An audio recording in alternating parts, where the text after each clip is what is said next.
The 925th edition of the MMA Gambling Podcast on the Sports Gambling Podcast Network is brought to you by Underdog. Underdog is hooking up new customers. Play just $5 and get $100 in bonus funds when you sign up with promo code MMA SGPN.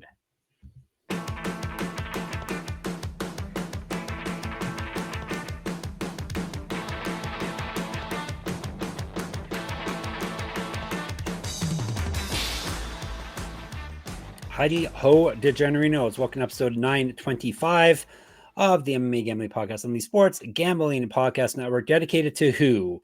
You say I should have had this teed up, but I didn't. I'm going to dedicate it to, let's see, someone who says something really nice to you. Oh, here's a good guy. John Condon, most dedicated dudes in the business, he says of us.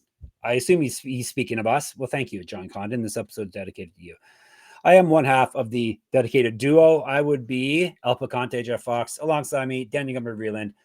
We got the other half of our UFC event to cover today, but that's not all we're going to cover today. No. Today is a special day. We're doing 2 episodes today, and it's a fitting day for a special day because today is October 2nd, the best day of the year, right, Gumby? Is that your birthday? Are you asking or are you saying it? Happy birthday? I should probably remember by now. Gotta what do you say? Are you guessing or are you saying? I'm gonna say yes. It's your birthday. Happy Yay! birthday! Thanks, Gumby. Happy birthday to Jeff. And what am I doing? I'm doing 2 episodes on my birthday. Nice. That's what you wanted. I got you what you wanted. Exactly. I didn't remember me what I wanted. I get to talk to my best buddy Gumby. Yesterday we covered the prelim portion of UFC 320. Today is the main card portion. You already actually said, you told us yesterday your thoughts on the main card. You think it's a banger of a main card, right? Yeah. And, as I continue to say, the best part of fights at this level is they got to answer some kind of question. And I think just about each one of these does in some way, shape, or form, right? Like it's asking where Youssef Zalal is in that step forward. Can he have an exciting fight and not just like the pitter patter one he put on Calvin Kattar? Obviously Joe Pyfer had that setback to Jack Hermanson. He's won a couple since then. Now he gets a little bit tougher of a fight. You get the strikers answering a question in the co-main event, if we want to call it that. And then obviously the title fights are fun as hell. So. And they obviously are answering questions as well. So let's dive into it. After I remind you, if you have not already, please make sure you download our app, SGPN, in your app store. First of all, it's free. Everyone loves free stuff. And it gives you access to all of our picks, our podcasts, our articles. Boss is always giving away stuff. So you're going to want to check it out. So that's SGPN in your app store. All right, let's head off to the T-Mobile Arena in Las Vegas, Nevada. Saturday, this is the 10 p.m. pay-per-view portion. Pay-per-view for only, a couple more months, at least for you Americans. I think it's still going to be. Yeah, then we'll have to start calling them numbered events. Yes. Or are they going to, what's WWE's, premium events or something they call it? Yeah. I think these are going to be numbered events based on the way they've been talking about it. Yeah, that's fine. UFC 320 would be the number. Ankalaev versus Pereira 2. Las Vegas, Nevada, if you want to go. T-Mobile Arena, as I said, 10 p.m. We are starting things off with a middleweight fight. We ended with a middleweight fight, 2 middleweight fights in the prelims. We're sticking with middleweights here. Joe Pyfer from the United States. Abus Magomedov from Germany. We'll tell you about Abus is actually his nickname because he has a longer first name. Magomedov, 28-6-1, 14 knockouts, 7 submissions. He's been knocked out twice, submitted twice, 4-2 in the UFC. He's won 3 straight. Before that, he lost 2 straight. He went 3-1-1 in PFL. He's fed at 170. Multiple regional championships on his mantle. Correct. Get our shirt, get our merch, sportsgamblingpodcast.com/store. Get sticky with it. Why not? 2010 Pro MMA debut, 3-inch reach advantage over Pyfer. Better grappling stats than Pyfer. He has been outstruck in the UFC by 0.47 strikes per minute. He's at plus 225. Body bags with the Z, but we know him as B. Joe Pyfer. 14-3, 9 knockouts, 3 submissions. He's been knocked out once, submitted once. 5-1 in the UFC. He has won 2 straight. He went 1-1 on Contender Series. Multiple regional championships on his mantle. Correct. Get our shirt, get our merch, sportsgamblingpodcast.com/store. 6 years regular Magomedov, more active landing strikes. He's outstruck his opponents by 0.54 strikes per minute, minus 223. And he had some mythical girlfriend that everyone was trying to find. Remember that when he was on Contender Series? Everyone in the Discord was trying to find. I don't think anyone ever found her. The good old days of Discord. All right, I got. That might have been when we were on Slack. It might have been Slack. Yep. I'm going with Magomedov. How surprising is that? I'm surprising myself with this pick. I think he can follow the Jack Hermansson path to victory over Pyfer here. Will he though? Here's my I was almost in the same exact spot as you. I'm taking Pyfer. And I literally said the same thing to myself. I was like, maybe he can just do what Hermansson did. Grapple him. Well, Hermansson pitter-pattered, right? Like he poked him from the outside. He actually didn't grapple him all that much. Like I'm pretty sure he just that was just touch and go. But like, what about Abus makes you think that like, oh, he won't go for it. He won't throw big. He won't get caught on the return. That is a problem. He does get tired too, or at least he looks very tired at the end of fights. But I don't know. I think he's got the combo of grappling and striking. At this, his grappling looked pretty shitty last fight, though, didn't it? He fought Michel to beat Pyfer on the ground, though. Really? He went 1 of 4 taking down Michel Pereira. Yeah, Pereira can grapple. He can do. Pereira got taken down repeatedly by Tristan Connolly down or up a weight class. Oh, that was a long time ago. He got taken down 13 times by Anthony. No one remembers Tristan Connolly, Gumby. That's the person today that no one's going to remember. Tristan Connolly. But how about the 13 takedowns to Fluffy Hernandez? And like Pyfer comes from a wrestling. These things happen in MMA. Pyfer comes from a wrestling background. He's not a guy who people have like repeatedly taken down. And like, I know he won a 30-27 against Michel Pereira, but like that is the only meaningful win on Abus Magomedov's record, right? He got thrown in the deep end early. Yeah, and looked really bad. And then they were like, here's Warley Alves, who we didn't still know was on the roster. Like he got like a lot of real easy fights out of there, including, like I said before, like Michel Pereira kind of like on a downward swing there. Yeah, Pyfer's had easy competition though, to be fair as well. So he beat Calvin Gastelum. Yeah, you don't think Calvin Gastelum is better than like some of the guys that Abus is fighting? He didn't come in overweight, so that's why he didn't have an advantage in that fight. So that's the issue. Yeah, I mean, like I just think we've seen Pyfer. Like the only way Pyfer has ever lost is by somebody playing patty cake and staying away from his shots. Yeah, and like.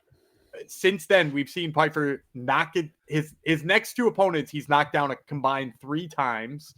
He's looked better in his wrestling. Like he comes from a wrestling background. I think Abus is going to have to throw with him, and I don't think that that's a good idea at any point in time. I think he overextends himself once if Pyfer catches him. So it's definitely a tightly contested fight, though.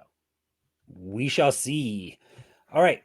Let's go down to featherweight now. Josh Emmett, United States. Youssef Zalal from Morocco, 3 5-minute rounds, 145. Tell you about Emmett first, 19-5, 7 knockouts, 2 submissions. Been knocked out once, submitted once. 10-5 in the UFC. He's won 1 of 4 though, including losing his last bout. He's missed weight at this weight class as well. He used to fight up at 155. Multi-regional championships on his mantle. Correct. Get a shirt, get a merch, sportsgamblingpockets.com/store. 2011 Pro MMA debut. More active landing strikes than Zalal. He's been outstruck by 0.71 strikes per minute. He's at plus 385. The Moroccan Devil, Zalal, is 17-5-1. 4 knockouts, 9 submissions. He has never been finished in a fight. 7-3-1 in the UFC over 2 stints. However, he has won 7 straight fights. He's not lost since June 2021. He used to fight at 135 and 155. He went 1-0 in pro boxing, 1-0 in pro kickboxing. 4 inches taller than Emmett, 2-inch reach advantage, 11 years younger, better striking and grappling stats. He has outstruck his opponents by 1.27 strikes per minute. He's at minus 417. I'm going to go Youssef Zalal. I don't love it because of how not fun his fight with Calvin Kattar was, but like it wasn't fun. Isn't that exactly why he's going to beat Josh Emmett though? Yep. It's like stay safe. Yep. He's not willing to get in a firefight with you. Josh Emmett, despite having a pretty damn good wrestling base from when he started, refuses to wrestle in fights. And even if he did, like, how many submissions does Youssef Zalal have? Like, he's got like 9 submissions on the mat or something like that. Yeah, like he's crafty as shit when it comes to grappling. So, like, for me, I just think this is a fight where like Youssef Zalal is like so tough grappling wise and so annoyingly safe on the feet that there's no way that big right hand from Josh Emmett finds his chin the same way it found, what was that, Michael Johnson he flatlined most recently, or, you know, like any of the other guys from the past that he just threw that, you know, absolute missile in flatline. So like, I don't think he'll do it against Zalal. And as a result, like, if Zalal can outbox Calvin Kattar in like a point boxing match, he definitely can 40-year-old Josh Emmett. So I'm going to take Youssef Zalal. Yep, as am I here. Not gonna be fighting in the night though, as gonna be said. He's gonna keep it safe. He's gonna put himself in a place where he can win 8 more in a row and still not get a title shot. Yes, he's gonna be one of those. It's true. All right, before we get you more winning plays, let me tell you about mybookie.ag. Yeah, MyBookie is your place to bet on football and everything else. Their prop builder is second to none. Their motto is bet on anything, anywhere, anytime.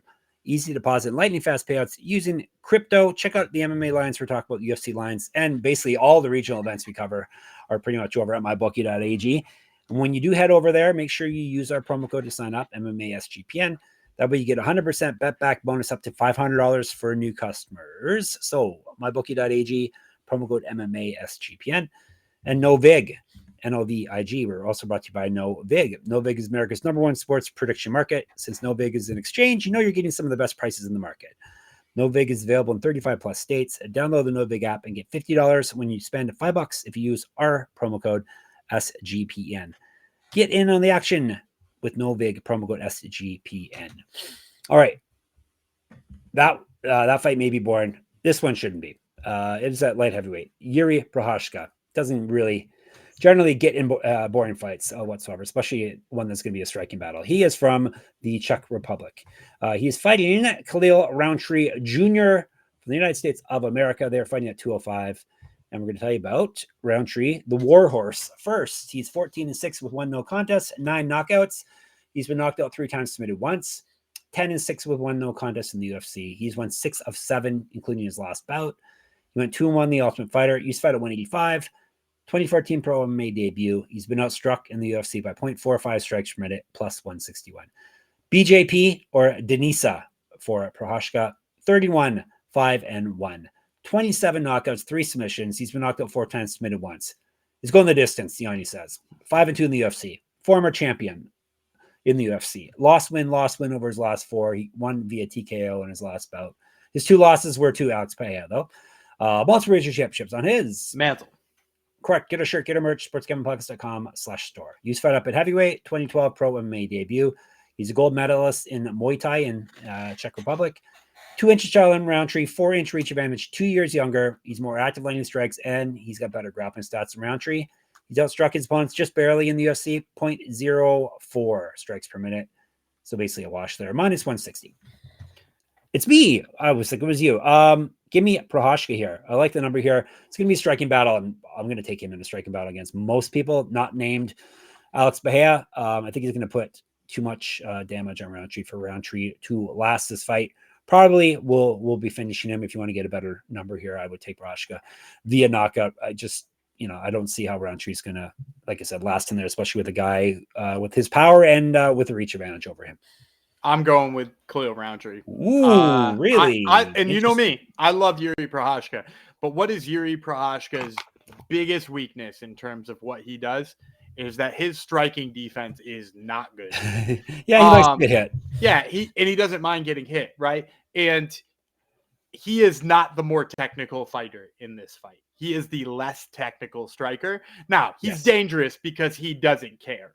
And he's just a maniac in there. And it's worked for him a lot of times, right? Like it worked for him in that crazy Dominic Reyes fight. It worked for him when he beat Volkan Ozdemir. Like it worked for him in a lot of those fights. But like, how many technical kickboxers has Jiri Prochazka fought? It's one, and he fought him twice, and he slept twice.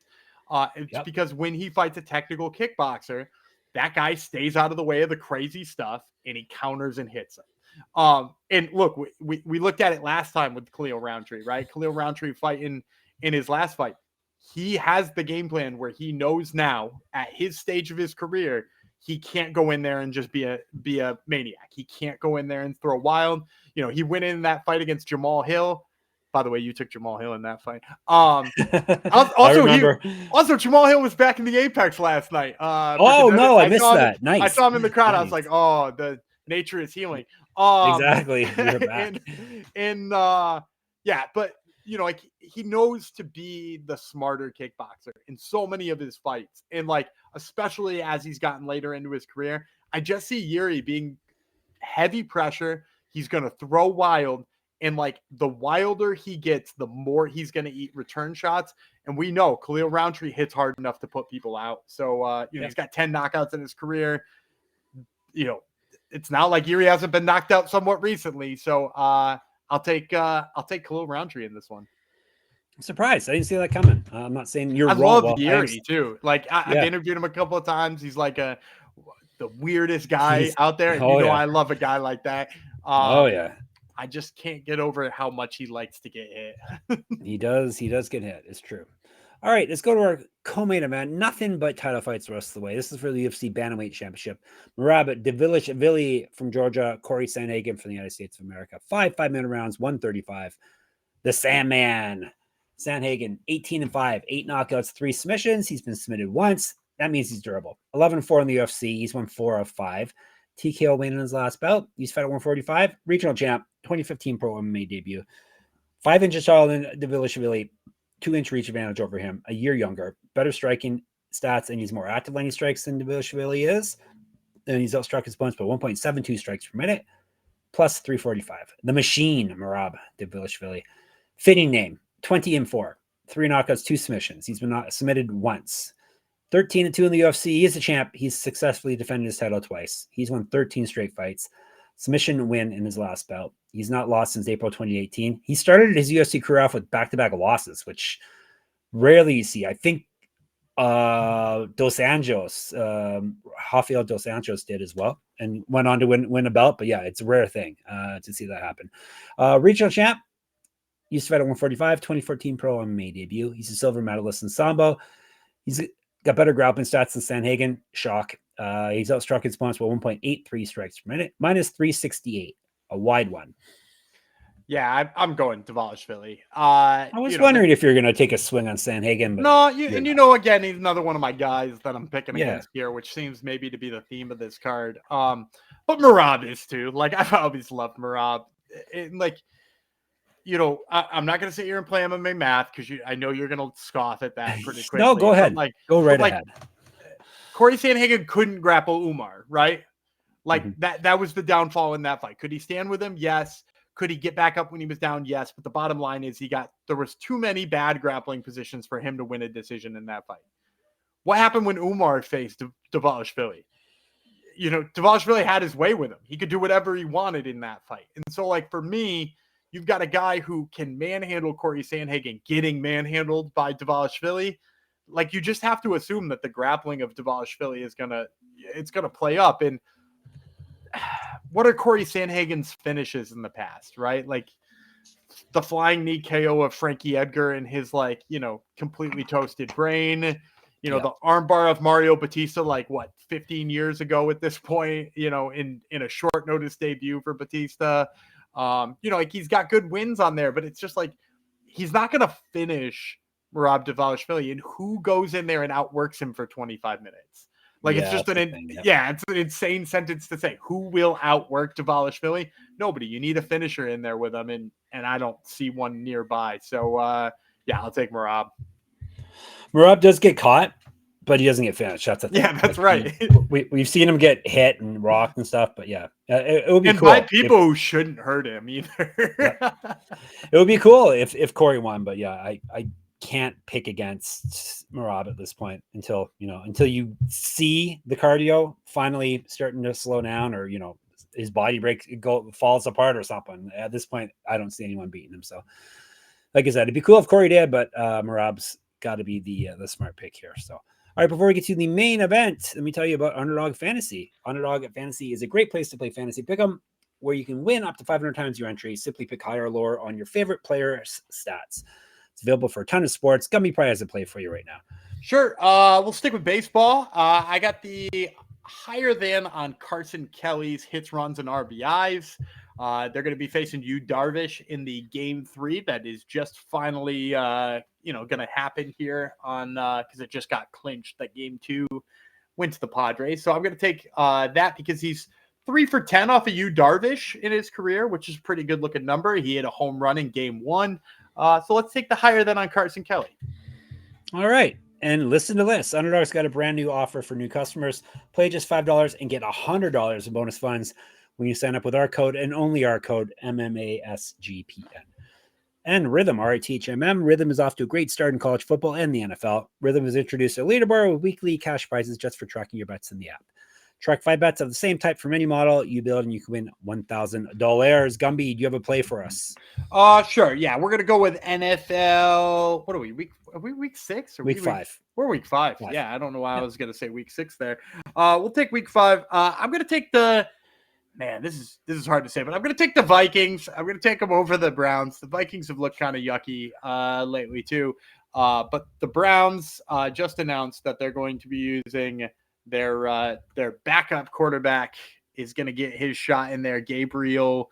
So I don't think that's going to go too well. So I'm going to take the Vikings laying 3.5 against the Browns. And they're the Browns, and they're also the Browns. That is good. You can never go wrong. That's a good piece of analysis right there. It's true. They are. You can never go wrong. Take betting against Browns. All right. Let's see if Rhythm agrees with us. You can check it out for yourself by using promo code SGPN25 when you download the Rhythm app for 25% off your first month. So download Rhythm, RITHMM, and use promo code SGPN at 25. To our main event, a rematch, hooray, for the UFC Light Heavyweight Championship. Magomed Ankalaev from Russia, he's the champ. Alex Pereira from Brazil, 5-5-minute rounds, 205.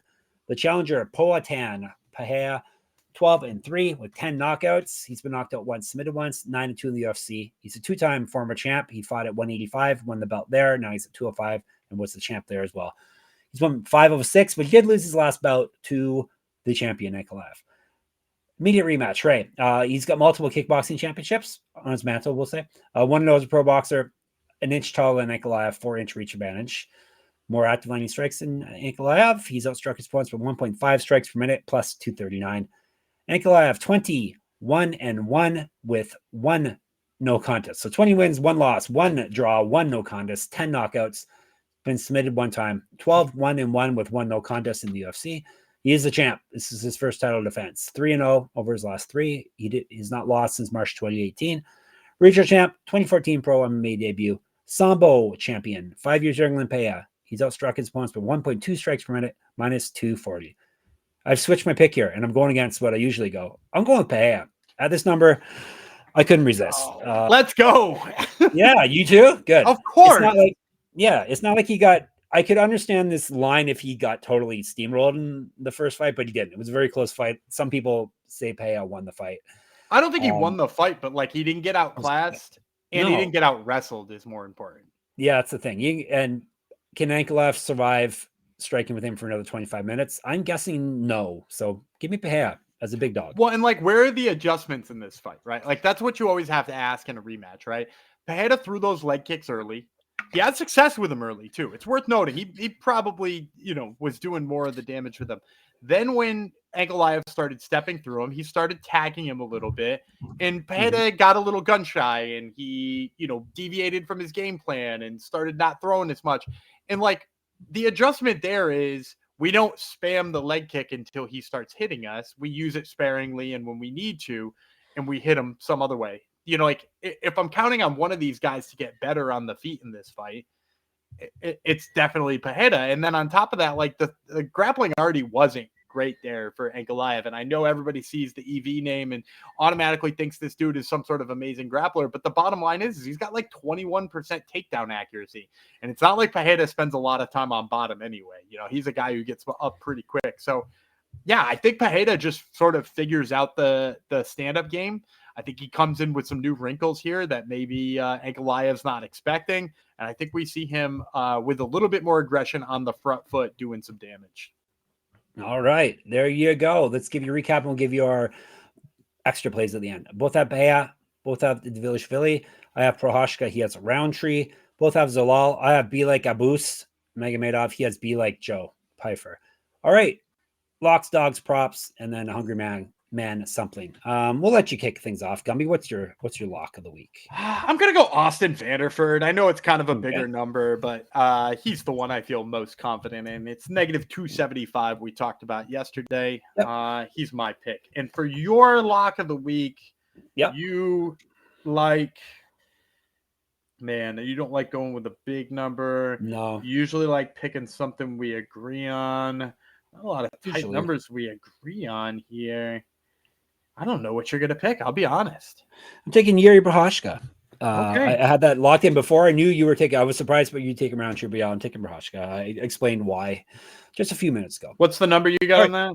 160, -160. All right. Well, then there are quite a few wide lines this week. Come to think of it, right? You're going to hate the hell out of my underdog of the week because I'm going to take Khalil Rountree. Oh, we're going to war. Yeah. Warhorse. What was that one? Plus 161. Yeah. Khalil Rountree. My dog, Alex Pereira. Yeah, I knew that. Yeah, I just talked about it. Yeah, +239. Number is too good to pass up on Pereira. So, my prop of the week. I'm gonna go with something that I mentioned on yesterday's show. I actually mentioned it just in passing, and then I realized how much I liked it. I'm gonna take Chris Gutierrez +3.5. So I'm gonna take the spread on Chris Gutierrez. So he has to win a round, basically. That means, yeah, right? he's got to come in 29-28, or you know, actually he could lose a 30-27 as long as he takes a split and wins one of the judges' scorecards or something like that. So something weird.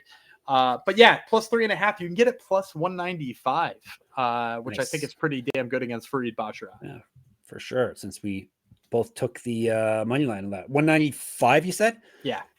Okay, cool. All right, Vanderford and Prochazka are the locks. Rountree. You didn't give me a prop yet. Oh, I'm sorry. My prop. I'll give you a prop. I'm taking Zombie Jr. Via knockout +440. You said if you're going to take him, may as well take him via knockout, which is true. And it's way higher. His money line I took at +125. He's knocked out 2 straight people. So I think we're getting a steal at +440. So there you go. Vanderford, Prochazka, locks. Rountree, Pereira, dogs. Gutierrez +3.5, and you via knockout. All right, Hungry Man Jong, super fan. What? We got a round robin. I found some long shot props that I like, and really we would only need to hit 2 of them to break even on this. So we're gonna go 5 props deep here. First one I'm gonna take. I want to immediately contradict you as quickly as possible. Perfect. I'm gonna take Willie Cat Santos. Daniel Santos. I'm gonna take him by sub. I think he's just going to spend so much time on top of you here. And in addition, I'm not fighting him. In addition to this, I know he doesn't have a lot of subs, but his sub game's kind of tricky. And we don't really know too much about the sub defense of you. So his submission prop right now, +700, which is pretty wild to me. Wow. I'm going to pair that with Andre Muniz by submission as well. Andre Muniz, in there about to submit a guy who Gerald Mearshart just submitted, and his jiu-jitsu game might be better than Mearshart's. So I'll take Muniz by sub. That one's +500, which was sort of surprising to me too. I was like, if he wins, that's how he's going to win. Might as well take that. I'm going to pair that with, I got one more sub on there. I'm going to take Puna Soriano by sub. I know he also doesn't have a lot here too, but Veretenikov looks awful off of his back. And we've seen more wrestling from Puna. So the chance that he finds a rear naked choke here, I think pretty high. That one right now, +800. We'll roll that with a pair of KOs. I'm going to take Austin Vanderford by KO too. I think, just Ramiz is going to spend so much time on the feed, or he's going to ground and pound, or whatever it might be. Vanderford by KO +350. And then I'm going to close with, I'm going to take Veronica Hardy by knockout. I know that this sounds nuts because she doesn't have a ton of finishes, but man, Brogan Walker is not good. I don't think at fighting. And I think she's just going to pepper her. So that one's 600. So with all 5 of those together, once again, that's Muniz sub, Santos sub, Soriano sub, and then Vanderford and Hardy by KOs. If you hit 2 of them, you're going to break even already. You hit 3, it's going to be a nice payday. 4 is going to be a windfall. 5 of them, 1,062 to 1. Nice. All right. You are set for Saturday. If you want more of us, we're in the Discord, sportsgamblingpodcast.com/Discord. YouTube MMA Gambling Podcast. thank you for subscribing in advance. SGPN MMA on the old Twitter, at Gummy Vreeland, at Jeff Fox Writer, at Jeff Fox Writer on Instagram. Go to my Substack, subscribe now. I command you. If you want to just get a free one, that's fine. If you want to get paid one, even better. Paid one, you unlock all of my articles and stats and everything. But free one, at the very least, will get you an entry into my UFC Pick'em contest that I run every week. That's moneymma.substack.com. Gumby has another podcast. It's called Top Turtle. He has interesting people on it, like who? Well, we had Ozzy Diaz on, and obviously his fight got canceled, but hey, it's still a good interview, so go listen to it. And then we also got Richie Smolin, who is fighting Ivan Bookinger on Saturday. All right. Check out Top Turtle MMA, wherever you get your fine podcasts from, like this one. And of course, we're at sportsgamblingpodcast.com, sportsgamblingpodcast.com/store, sportsgamblingpodcast.com/Patreon. I was going to say we're back tomorrow. No, double dose for my birthday. Birthday bash continues tonight with Contender Series episode. All right, Gumby, bid everyone farewell for a minute or two. All right, I'm Dana Gumby Vreeland. He's the Canadian Devil, Jeff Fox, and we will see you in just a little bit.